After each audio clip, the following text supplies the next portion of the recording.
The Riverside Country Club's private dining room buzzed with expensive conversations and the clink of crystal glasses. Dad's 60th birthday party was in full swing, complete with a jazz quartet and enough champagne to float a yacht. Everyone who mattered in our social circle was there, except apparently I didn't matter anymore. I sat at the far end of the mahogany table, wearing my simple black dress that Mom had already criticized twice. "Emma, couldn't you have worn something more appropriate?" she'd whispered when I arrived. Translation: something that cost more than my monthly rent.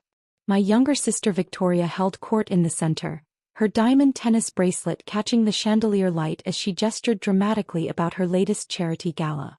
My brother Marcus lounged beside her, fresh from closing another seven-figure real estate deal, while his wife Jennifer showed off photos of their New Hamptons estate on her phone. "So Emma," Victoria said, her voice carrying that particular tone that meant trouble was coming. "Are you still doing that little computer thing?" The table went quiet. Even the jazz quartet seemed to pause. "I develop software applications," I replied calmly, cutting into my salmon. Marcus snorted. "Software applications. Right. What does that even mean? Do you actually make money from playing on computers all day?" Dad raised his champagne flute, his face already flushed from the Dom Perignon. "Speaking of money," he announced, his voice booming across the room, "I want to talk about something important on my birthday." Here it comes, I thought. I'd seen the signs all evening, the worried glances between my parents, the way they'd seated me at the opposite end from the family patriarch, Uncle Robert, who controlled most of our family's investments. "Richard," Mom placed her manicured hand on Dad's arm. "Maybe we should discuss this privately." "No, Margaret. It's time everyone knew." Dad stood up, swaying slightly. "Emma, your mother and I have been talking. You're 31 years old, still living in that cramped apartment downtown, no husband, no real career prospects. It's embarrassing." The words hit like ice water, but I kept my expression neutral. I'd learned long ago not to react to their assessments of my life. Victoria leaned forward, her eyes bright with anticipation. "What are you saying, Daddy?" "I'm saying it's time for some tough love." Dad's voice grew stronger, more confident. He was playing to his audience now. Uncle Robert nodded approvingly while Marcus grinned. "Emma, you're too broke to be part of this family anymore." The jazz quartet had definitely stopped playing now. Conversations at nearby tables began to quiet as heads turned toward our family drama. "Richard," Mom hissed, but there was no real protest in her voice. "No, Margaret. Look at her." Dad gestured toward me with his champagne flute, champagne sloshing dangerously close to the rim. 31 years old, no savings, no assets, no future. She's bringing down the family reputation. That's a bit harsh, don't you think? My cousin David spoke up from across the table, but his voice lacked conviction. "Is it?" Dad was warming up now. "When was the last time Emma contributed anything meaningful to this family? When did she last help with the business? When did she bring home a man worth knowing?" Victoria giggled behind her hand. "Remember when she dated that musician? What was his name? The one with the motorcycle?" "That was 8 years ago," I said quietly. "Exactly." Dad slammed his hand on the table, making the silverware jump. 8 years of nothing but disappointment. 8 years of making excuses for why our daughter is a failure. The word hung in the air like smoke. Failure. Marcus leaned back in his chair, clearly enjoying the show. "Dad's right. I mean, look at Vic, she's on the board of 3 charities and married to a federal judge. I've got the real estate empire. What does Emma have? A laptop and an attitude." "That laptop has made me quite successful, actually," I said, taking a sip of my water. "Successful?" Mom finally spoke up, her voice sharp. "Emma, sweetheart, you live in a studio apartment in a questionable neighborhood. You drive a car that's older than some of the waiters here. You buy your clothes at discount stores." "Because I choose to," I replied. Uncle Robert cleared his throat. The family patriarch speaking meant everyone had to listen. "Emma, your parents have asked for my advice about your situation. From a financial planning perspective, you're what we call a liability. No assets, no investment portfolio, no growth potential." Jennifer, Marcus's wife, nodded sagely. "It's really for your own good, Emma. Sometimes people need a push to reach their potential." "Exactly," Dad said, encouraged by the support. "So here's what's going to happen. Margaret and I have decided to cut off all family support. No more birthday money, no more emergency loans, no more covering your rent when you come up short. I've never asked you to cover my rent, I pointed out. Because you know we would, Mom said. But that safety net is gone now. You need to learn to stand on your own 2 feet. Dad reached into his jacket and pulled out an envelope. We've also removed you from the family trust. Your inheritance has been redistributed to Victoria and Marcus. Victoria actually clapped her hands together. Oh, Daddy, that's wonderful. Marcus and I will put it to such good use. Furthermore, Dad continued, clearly enjoying his moment of patriarchal authority, you're no longer welcome at family functions until you can prove you're financially stable and contributing member of society. What exactly does that mean? I asked. It means, Marcus said, leaning forward with a cruel smile, no more free family dinners at expensive restaurants. No more tagging along to events you can't afford. No more embarrassing us in front of important people. Like the Hendersons, Victoria added. Jennifer Henderson asked me last week if you were homeless. I was mortified. Uncle Robert nodded approvingly. It's about maintaining family standards, Emma. In our social circle, perception is reality. The entire table was staring at me now. 32 family members and close friends, all waiting to see how the family failure would react to being officially cut off. I set down my fork and reached for my phone.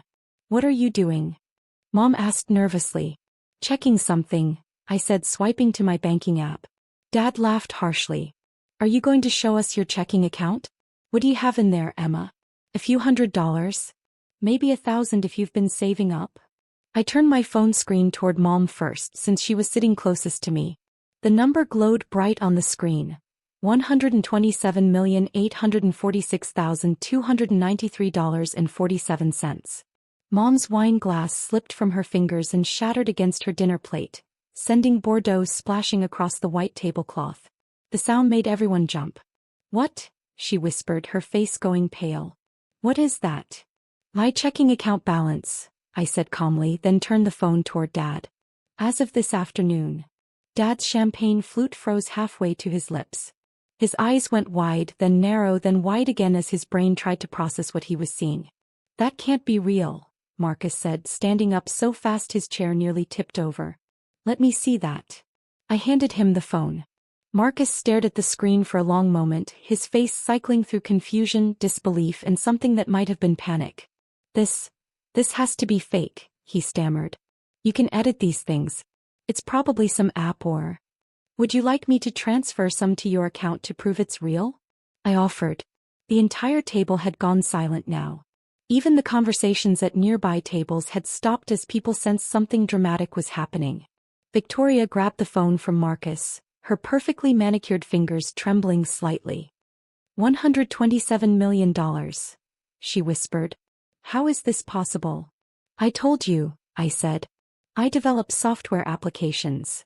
Uncle Robert leaned forward, his businessman's instincts finally kicking in.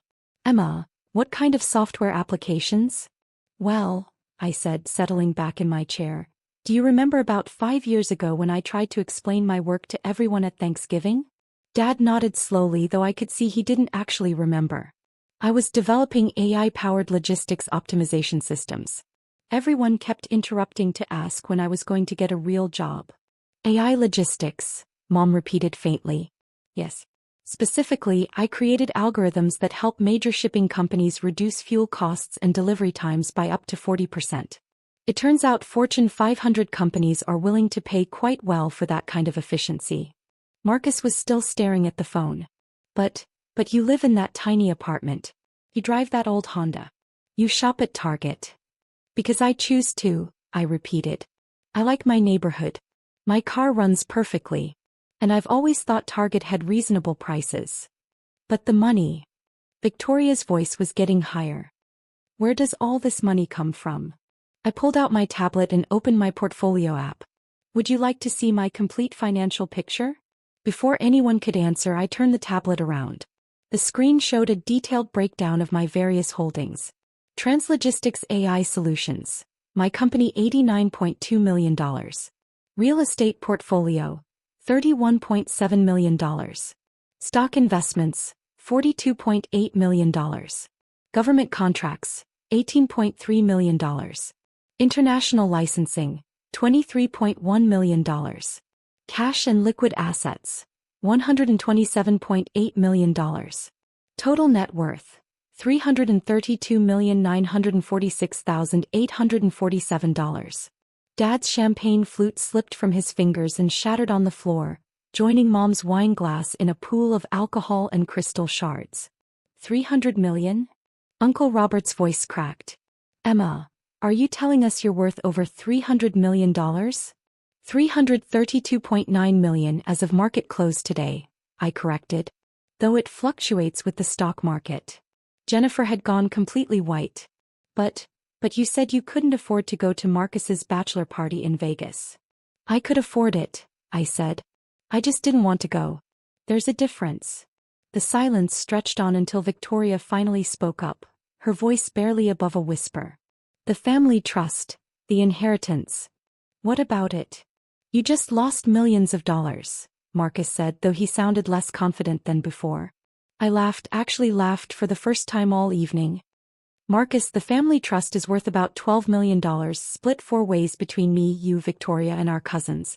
My quarterly earnings from Translogistics alone are more than that. Dad sat down heavily, his face ashen. Translogistics. I've heard that name. You should have. We handle logistics for Amazon, FedEx, UPS, and about 60% of the Fortune 500. Last month, we signed a 3-year contract with the Department of Defense worth $200 million. The Department of Defense, Uncle Robert repeated slowly. Emma, are you telling us you have military contracts? 17 of them, actually. Turns out the military is very interested in efficient supply chain management. Mom was staring at her hands, which were shaking slightly. But you never said anything. You never told us you were successful. I tried to, Mom. Remember last Christmas when I explained about the Pentagon contract? Victoria interrupted to talk about her yoga instructor. When I mentioned the Amazon deal at Easter, Marcus started telling everyone about his golf handicap. But your apartment, Jennifer protested. It's so small. It's a studio in Tribeca that I own outright. Cost $2.8 million. I bought the building last year, all 6 floors. I live in the penthouse, but I call it a studio because it's open concept. Victoria's mouth fell open. You own a building in Tribeca? I own 4 buildings in Manhattan, 2 in Brooklyn, and a small office complex in Queens. The real estate portfolio is just for diversification. Dad finally found his voice. Emma, why didn't you tell us any of this? I looked around the table at all the faces staring at me, some shocked, some confused, some beginning to show the first signs of calculation as they realized what this meant for their own situations. Because every time I tried to share good news, someone in this family found a way to diminish it. When I got my first major contract, Marcus said it was probably just a fluke. When I bought my first property, Victoria said I was probably overextending myself financially. When I hired my first employees, Mom said I was getting ahead of myself. We were trying to protect you, Mom said weakly. By assuming I would fail? Uncle Robert was frantically typing on his phone. Emma, I'm looking up Translogistics AI solutions. Oh my God. You're listed as the founder and CEO. This says you revolutionized supply chain management using machine learning algorithms. That's correct. It says here you have over 200 employees across 6 countries. 237 as of last week. We just opened an office in Singapore. Marcus slumped back in his chair. All this time we thought. You thought I was a failure because I didn't brag about my success or buy flashy things to impress people, I finished. You assumed that because I lived quietly, I must be struggling. Dad was still staring at the tablet screen. Emma, sweetheart, we had no idea. Biz, you never asked. And when I did try to explain, no one listened. Victoria was scrolling through her phone now. Oh my God, there are articles about you. The mystery CEO revolutionizing global logistics. How one woman's algorithms saved companies billions. Emma, you're famous. In certain circles, yes. But why didn't you tell us you were famous? She demanded. I just showed you an article that calls me the mystery CEO. I've deliberately kept a low profile because I value my privacy and I wanted to build something real, not just hype. Jennifer was reading over Victoria's shoulder. This article is from Forbes. It says you're one of the most influential entrepreneurs under 35. I was 34 when they wrote that. Uncle Robert was still staring at his phone. Emma, according to this, your company's valuation increased by 40% last quarter alone. 43% actually. We landed some major international contracts. Mom finally looked up from her hands. Emma, we've made a terrible mistake. You certainly have. The things we said tonight, Dad began, his voice hollow. About you being too broke, about not belonging in this family.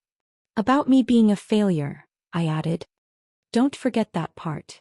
Marcus ran his hands through his hair. Emma, I'm so sorry. We had no idea you were successful, contributing to society in a meaningful way. All of that, Victoria said quietly. She looked genuinely shocked, which was more than I'd expected from her. I stood up from the table, smoothing down my simple black dress. Well, this has been illuminating. I should probably head home. Wait, Dad said quickly. Emma, please don't leave. We need to talk about this. About what? About us, Mom said. About the family. About how we can fix this. I looked around the table at all the faces staring at me with new expressions. The dismissal and condescension had been replaced by something that looked like respect, mixed with what I was pretty sure was calculation. There's nothing to fix, Mom. You were very clear about my status in this family. I'm too broke to belong here, remember? But that was before we knew, Victoria protested. Before you knew what? That I was worth something? That I had value? I shook my head. The amount of money in my bank account doesn't change who I am as a person. I'm the same daughter and sister I was an hour ago. Uncle Robert cleared his throat. Emma, perhaps we could discuss some investment opportunities. Your success in the tech sector could be very beneficial for the family portfolio. And there was the real reason for the sudden change in attitude. Uncle Robert, are you asking me for money? Not asking, he said quickly. Proposing a mutually beneficial partnership. Like the partnership you proposed when I needed startup capital 6 years ago? When you said my business plan was unrealistic and naive? Uncle Robert's face reddened. That was different. We didn't understand the technology sector then. But you understood enough to turn me down flat and suggest I get a job as someone's assistant instead. Marcus shifted uncomfortably. Emma, we were just trying to be realistic about the market. Were you being realistic when you told me I'd never be able to compete with established companies? When you said I should focus on getting married instead of building a business? We were trying to protect you from disappointment, Mom said. By ensuring I would be disappointed? Dad sat back down heavily. Emma, what do you want us to say? We were wrong. We completely misjudged you and your abilities. I don't want you to say anything, Dad. I want you to understand something important. I pulled out my phone again and opened a different app. This is my expense tracking system. Would you like to see how much I've spent supporting this family over the past 3 years? Supporting us? Victoria looked confused. I turned the phone toward them. The screen showed a detailed breakdown. Emergency loan to Marcus for real estate deal. $2.3 million. Victoria's wedding costs. Anonymous contribution $180,000. Dad's business bailout during COVID. $1.7 million. Mom's medical bills. Experimental treatment $340,000. Family vacation home repairs. $290,000. Uncle Robert's investment losses coverage. $890,000. Total, $5.7 million. The silence that followed was deafening. You paid for my wedding? Victoria whispered. Anonymous donation through the Meridian Foundation. That's my charitable organization. Marcus was staring at the screen. The real estate deal, when I needed bridge financing and the bank turned me down. I had my investment firm approve the loan. You never knew because it went through 3 shell companies to protect your pride. Dad's face had gone completely white. The business bailout, when we almost lost everything during the pandemic. Treasury Solutions Group. That was my financial services company providing the emergency funding. Mom's hand flew to her mouth. The experimental treatment for my cancer. When insurance wouldn't cover it. I made some calls. Had some connections in the medical research field. Uncle Robert looked like he might faint. The Meridian Foundation, That's yours. I founded it 4 years ago. We focus on education technology and medical research funding. Victoria was crying now, her mascara starting to run. Emma, I had no idea. I never knew you were helping us. That was the point. I didn't want gratitude or recognition. I wanted my family to be happy and secure. Marcus stood up and started pacing. But why didn't you tell us? Why let us think you were struggling? Because I wanted to know who you really were, I said simply. I wanted to see how my family treated someone they thought had nothing to offer them. The truth of that statement hit the table like a physical blow. And now I know, I continued. When you thought I was poor, I was an embarrassment to be hidden away. When you thought I had no prospects, I was a failure to be lectured and dismissed. When you thought I needed help, I was a burden to be managed. Dad buried his face in his hands. Emma, we're so sorry. Are you sorry for what you did or sorry that you got caught? Both, he admitted quietly. I looked around the table one more time. Here's what's going to happen. I'm going to continue living my life exactly as I have been. I like my apartment, I like my car, and I like my privacy. I'm going to continue running my companies and supporting causes I believe in. And us? Mom asked in a small voice. That depends entirely on how you behave going forward. The money I've already spent helping this family is a gift. You don't owe me anything and I won't hold it over your heads. But the family trust, Uncle Robert began. Keep it. Redistribute it. Do whatever you want with it. I don't need it. Victoria wiped her eyes. Emma, how can we make this right? By treating people based on their character, not their bank account balance. By listening when someone tries to share their achievements. By supporting family members instead of tearing them down. I picked up my purse and started to leave, then turned back. Oh, and one more thing. The charity gala Victoria is planning for next month? The one you've been struggling to find a venue for. Victoria nodded mutely. The Meridian Foundation owns the Metropolitan Arts Center. Consider it donated for the evening. With that, I walked out of the private dining room, leaving my family to process what had just happened. As I waited for the valet to bring my car around, my phone buzzed with a text from my assistant. Ms. Bennett, the Singapore office opening is confirmed for next week. The Prime Minister will be attending the ribbon-cutting ceremony. Should I arrange your travel? I smiled and typed back, yes please. And book me a first-class ticket. I think it's time I started living a little less quietly. Behind me, through the restaurant windows, I could see my family still sitting around the table, probably trying to figure out how they'd so completely misjudged the person they'd just disowned. My phone buzzed again. This time it was Dad. Emma, please come back. We need to talk. Then Mom, sweetheart, we made a horrible mistake. Please forgive us. Then Victoria, Emma, I'm so sorry. I had no idea. Please don't hate us. Then Marcus, I feel like such an idiot. Can we start over? I looked at the messages for a moment, then put my phone away. They could wait. I had a company to run, contracts to fulfill, and a life to live. But first I was going to drive my perfectly reliable Honda home to my wonderful Tribeca studio, order Chinese takeout, and plan the Singapore office opening. Because sometimes the best revenge isn't showing people how wrong they were about you. Sometimes it's simply living well without needing their approval. 3 hours later, I was sitting in my apartment with my laptop and my favorite Thai restaurant's pad Thai when my phone rang. The caller ID said, Dad. I almost didn't answer. But curiosity got the better of me. Hi, Dad. Emma. His voice was different now, quieter, uncertain. Are you really worth over $300 million? Yes. And you've been helping us financially for years without telling us? Yes. There was a long pause. Why? Because you're my family.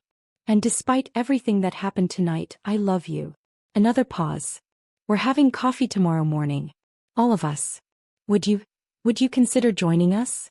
We have a lot to learn about our daughter. I looked around my apartment, my simple, comfortable, unpretentious apartment that I genuinely loved, and smiled. Hey, Dad. But I'm buying the coffee. Emma. Yes. I'm proud of you. I should have said that years ago. Thanks, Dad. See you tomorrow. As I hung up the phone, I realized something important. I didn't need their approval to be successful, but having it was going to make family dinners a lot more pleasant. And maybe, just maybe, they'd finally start listening when I tried to explain what I did for a living.